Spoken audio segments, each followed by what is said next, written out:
şu otlar sarar canıma yugurip atıp yugurip beler yanıma deyiptir. Gayrat deriptir Allah'dan. Bulardan urmasam aylet bular.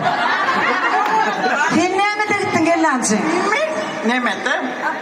Yok, Volka'da. Bari o söyle var kısa etti. Sen neyme de? Eltim. Bir de kara Volka'da. Şugulla gelen kız var mı?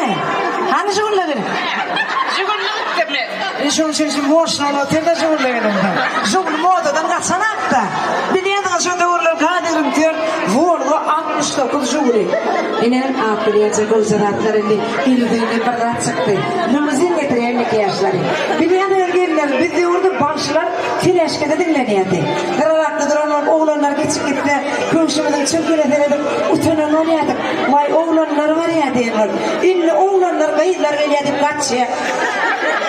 Ana kayıtlar geliyordu. Sonra internet çıktı dünya hizmet etti. Alo dedim bolya diye. Bakımdan arkadan firdanın can tavudun bir kümetiyle bilyetiyle bark bilye. Biz de orada çiğne derdilyedi. Ana sassadet gelenem oraya mı? Yedi bana da sıdav oturttu şunun.